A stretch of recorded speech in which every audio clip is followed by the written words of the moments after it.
Assalamualaikum warahmatullahi wabarakatuh. Hari ini kita bertemu kembali di pelajaran tematik tema 7, peristiwa dalam kehidupan, subtema 1, peristiwa kebangsaan masa penjajahan, pembelajaran 1 dan 2. Biasa ada beberapa pertanyaan yang wajib kalian jawab. Jawaban dari pertanyaan tersebut terdapat dalam video. Jadi, mohon simak videonya dengan seksama.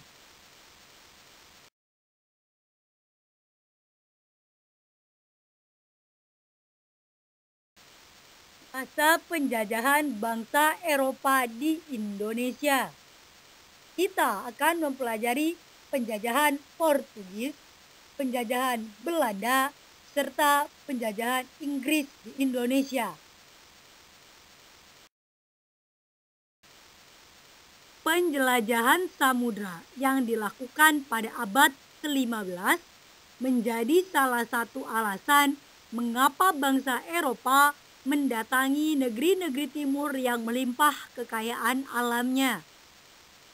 Hal ini terjadi untuk mewujudkan tujuan utama dari penjelajahan samudra, yaitu mencapai kejayaan, glory, memiliki kekayaan, gold, menyebarkan agama, gospel, dan mencari rempah-rempah.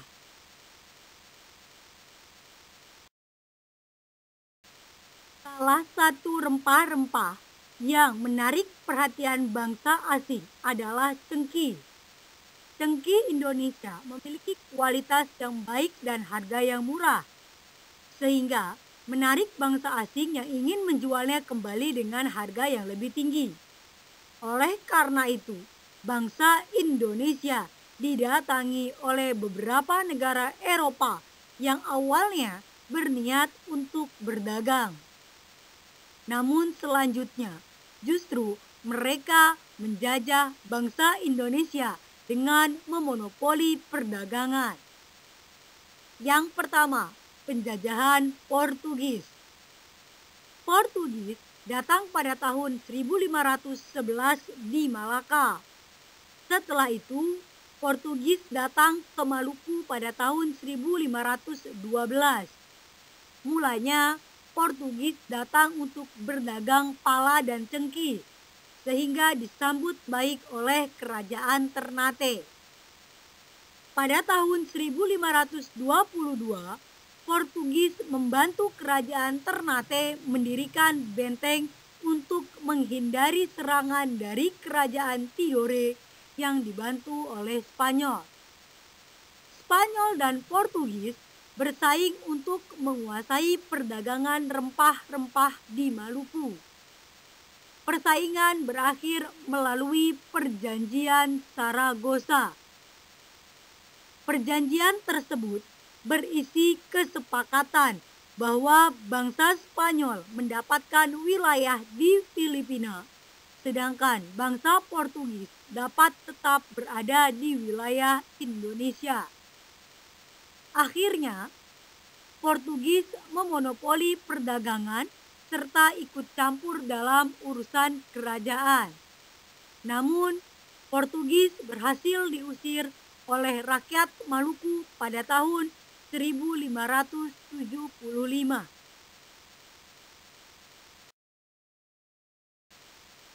Dua, penjajahan Belanda.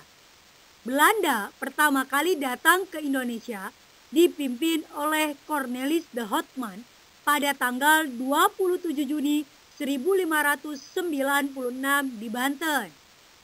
Belanda kembali datang pada tahun 1598 di Banten dengan tujuan untuk berdagang. Namun, tujuan Belanda kemudian berubah untuk menguasai Banten yang menjadi pusat perdagangan rempah-rempah. Belanda membentuk VOC untuk memonopoli perdagangan rempah-rempah di Banten tahun 1602 yang dipimpin oleh Jan Pieterszoon Koen. J.P. Koen menerapkan kebijakan politik untuk membatasi penanaman jumlah rempah, serta pelayaran kapal guna mengawasi perdagangan rempah-rempah.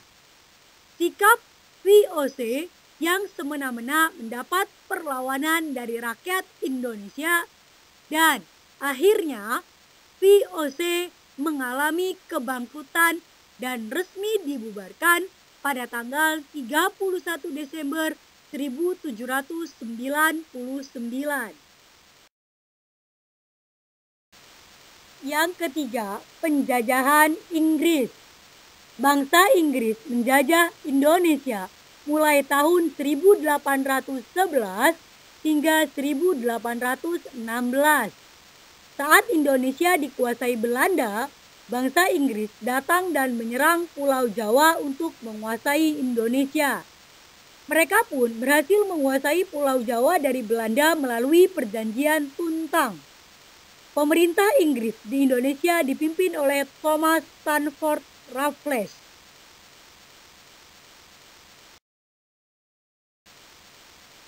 Mencermati informasi penting dalam teks narasi sejarah.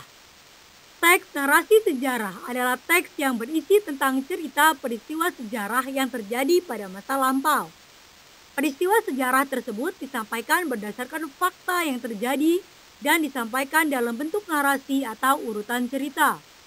Melalui teks narasi sejarah, kamu dapat mengetahui berbagai peristiwa sejarah yang pernah terjadi di Indonesia ataupun di negara lain.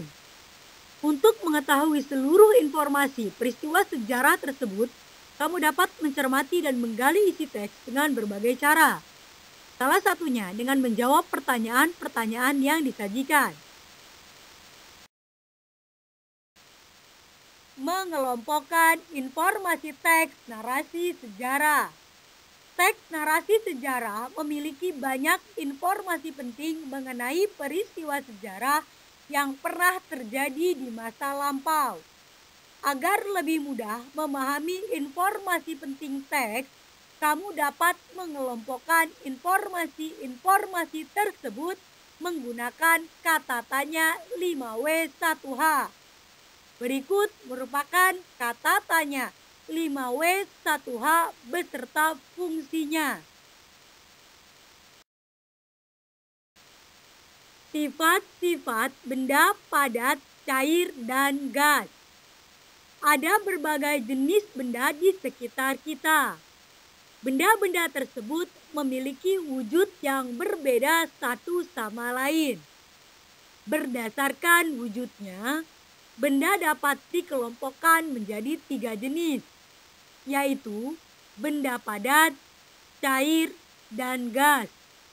Setiap wujud benda tersebut memiliki sifat masing-masing. Perhatikan sifat-sifat dari ketiga wujud benda berikut.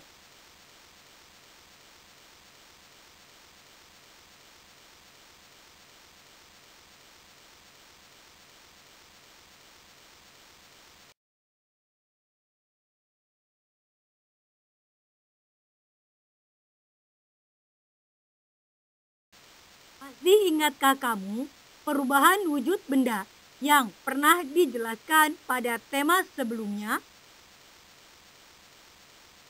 Wujud benda dapat berubah karena adanya pengaruh kalor. Perubahan wujud benda tersebut melalui proses penyerapan atau pelepasan kalor. Terdapat beberapa peristiwa perubahan wujud benda. Perhatikan perubahan wujud benda beserta contoh berikut ini.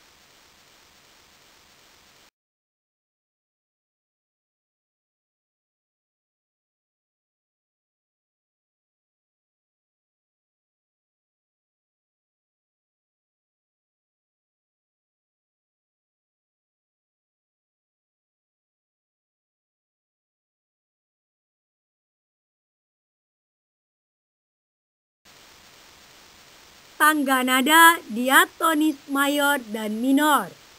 Tangga nada diatonis memiliki rangkaian 7 nada. Dimulai dari nada dasar hingga nada oktav dengan jarak nada yang telah ditentukan. tangga nada diatonis terbagi menjadi dua, yaitu tangga nada diatonis mayor dan diatonis minor.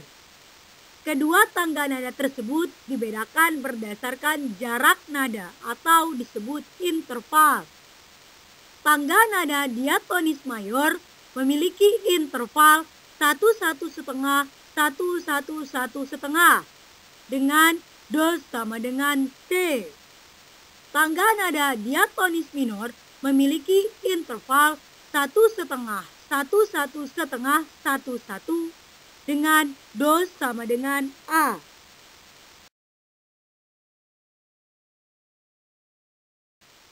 Demikian materi untuk pertemuan hari ini. Terima kasih atas perhatiannya. Kurang lebihnya Ibu mohon maaf.